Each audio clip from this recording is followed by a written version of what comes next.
Mr. President, on Tuesday, President Trump sent Congress proposed rescissions. A rescission bill is a cut to already enacted and funded programs.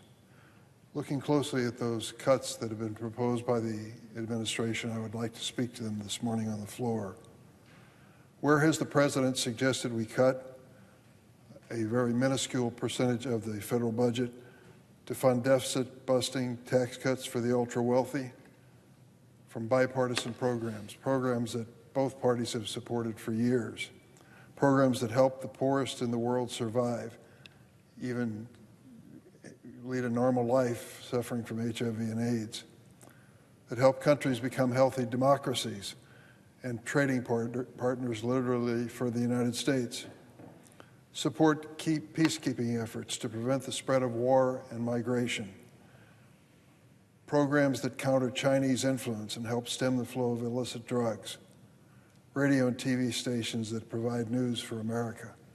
That's where the President turned to make the cuts that he wants the money for, to pay for a tax cut for the wealthiest people in America.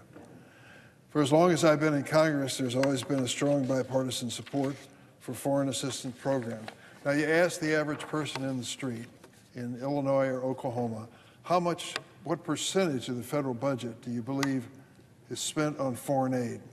The guesses are usually 10 to 20%. It's less than 1%.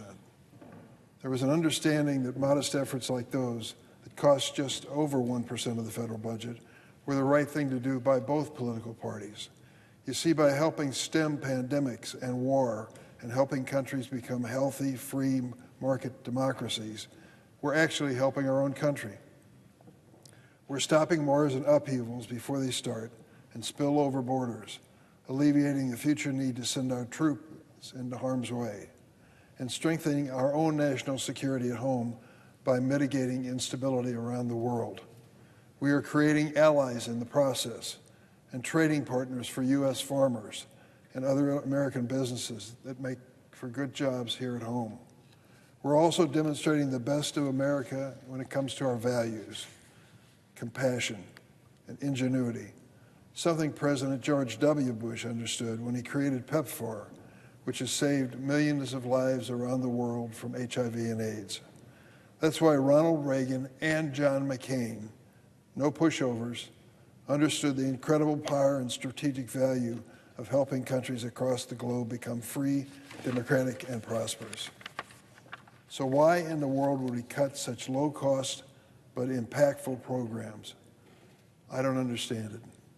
If there were international programs that were ineffective, and I admit such work can be difficult and with mistakes, then the place to fix them is through the regular appropriations process, not the wholesale gutting of a complete program like USAID.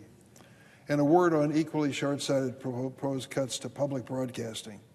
While President Trump claims that eliminating funding for public media will end PBS and NPR's so-called woke agenda, I can't even define that for you, but that was the reason given. He fails to understand that more than 70% of this funding goes to local public media stations. I think people in central Illinois, where my home is, would be hard-pressed to even explain to you what a woke agenda is on national public radio. And in rural communities, these publicly funded news stations are often the only place to get good, up-to-the-minute information and to have the kind of warnings that are necessary when extreme weather is on the way. They provide local news coverage, educational programming, and emergency and weather alerts. Without public broadcasting, how will people in Kansas and Texas learn of the tornado alerts? How will children who lack access to preschool in Idaho or South Dakota be able to receive education before kindergarten? These cuts make no sense, and I call on my Republican colleagues in a bipartisan fashion to look at the impact they're going to have objectively across America.